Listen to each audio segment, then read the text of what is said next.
Welcome है सभी साथियों का क्लास नंबर 3 में। और इस क्लास में हम समझेंगे डायनामिक स्टैटिक सपोर्ट, रेजिस्टेंस और स्विंग पिवट। ठीक है। नंबर 1, स्विंग को पिवट भी कहते हैं। वेव दो प्रकार की होती है, इम्पल्स वेव और करेक्टिव वेव। मार्केट जब भी पीछे वाले वेव को ब्रेक करेगा तब उसको हम रन वेव या इम्पल्सिव वेव कहेंगे। रन वेव या इम्पल्सिव वेव हम कहेंगे। ठीक है। थर्ड, ट्रेंड लाइन दो प्रकार का होता है। जो अप ट्रेंड में रहेगा तो उसको एसेंडिंग ट्रेंड लाइन बोलेंगे, और दूसरा जो डाउन ट्रेंड में रहेगा उसको डिसेंडिंग ट्रेंड लाइन बोलेंगे। ट्रेंड लाइन ड्रॉ करने के लिए दो स्विंग का होना जरूरी है। तीसरा स्विंग होने पे ट्रेंड लाइन कंफर्म हो जाता है। आइए यहाँ डायग्राम में समझते हैं। ये जो हमारा स्विंग है, लो स्विंग, और ये हमारा हाई स्विंग, मार्केट फिर नीचे आया, ये हमारा लो स्विंग। ये हमारा था इम्पल्सिव वेव, और ये हमारा करेक्टिव वेव, ये हमारा रन वेव, ये हमारा पुल बैक, और ये हमारा रन। ठीक है।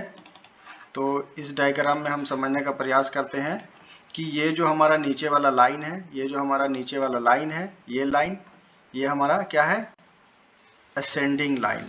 जब मार्केट नीचे से ऊपर जाता है अप ट्रेंड में तो उसमें हम क्या पढ़ते हैं, असेंडिंग लाइन। ठीक है।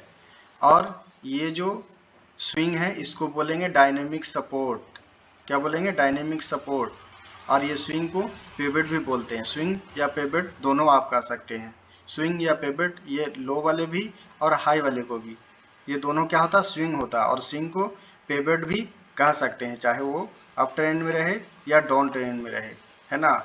जब मार्केट अप ट्रेंड में रहेगा तो हमारा स्टैटिक रेजिस्टेंस इधर बनेगा, और जब मार्केट डाउन ट्रेंड में रहेगा तो डायनेमिक रेजिस्टेंस इधर बनेगा। इस तरह से आप डायग्राम में देख सकते हैं। ठीक है। और हमारा डिसेंडिंग ट्रेंड लाइन भी इसी तरह से ड्रॉ होगा। ठीक है। मिनिमम 2 स्विंग टच होना चाहिए ट्रेंड लाइन ड्रॉ करने के लिए। थर्ड स्विंग होता है तो ट्रेंड लाइन कंफर्म हो जाता है। ठीक है। तो ये हमारा स्विंग हो गया। जैसा कि आप जानते हैं ये दोनों हमारा स्विंग है, स्विंग को पिवट भी बोलते हैं, और स्टैटिक सपोर्ट भी हो गया हमारा।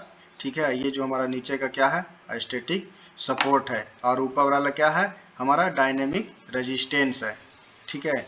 तो ये इम्पोर्टेंट पॉइंट है इसका, जिसको आपको नोट करना है। और आपको यहाँ थ्योरी भी लिखा हुआ है, इस थ्योरी को भी नोट कर लीजिएगा। अब आइए हम लाइव मार्केट में समझते हैं इसी चीज को। ये मार्केट यहाँ से, ये हुआ इम्पल्स वेव और ये हुआ करेक्टिव, जिसको पुल बैक बोलते हैं। ठीक है। और ये दो स्विंग टच किया, ये हमारा असेंडिंग ट्रेंड लाइन हो गया। ठीक है। उसके बाद में हमारा ये हमारा इम्पल्स है, फिर मार्केट का पुल बैक हुआ तो ये हमारा लो स्विंग हो गया, ये हाई स्विंग जिसको पिवट भी कहते हैं। देन मार्केट यहाँ से फिर से क्या हुआ, डाउन ट्रेंड शुरू हो गया। डाउन ट्रेंड में जब मार्केट आ रहा था तब ये स्विंग बनाया जिसको पिवट कहते हैं।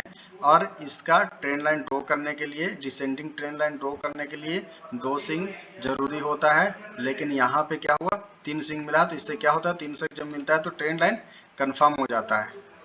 क्या होता है, ट्रेंड कंफर्म हो जाता है। ठीक है। तो यहाँ पे ये 3 टच है ड्रॉ करने के लिए। तो इस तरह से आपको ट्रेंड लाइन ड्रॉ करना है। स्टैटिक डायनेमिक आप समझ चुके हैं। फॉर एग्जांपल इसी तरह से आपको स्टैटिक डायनेमिक समझना है, और इसी तरह से हम लोग भी इस चीज़ को पढ़ा है। तो आज का सेशन हमारा यही था। अब मिलते हैं हमारा नेक्स्ट सेशन में। नेक्स्ट सेशन को जानने के लिए, नेक्स्ट क्लास को समझने के लिए इस चैनल को लाइक सब्सक्राइब करें, और जो भी आपका क्वेश्चन है आप कमेंट बॉक्स में करें। हम उसका भी, आपके प्रश्न का उत्तर देने का प्रयास करेंगे।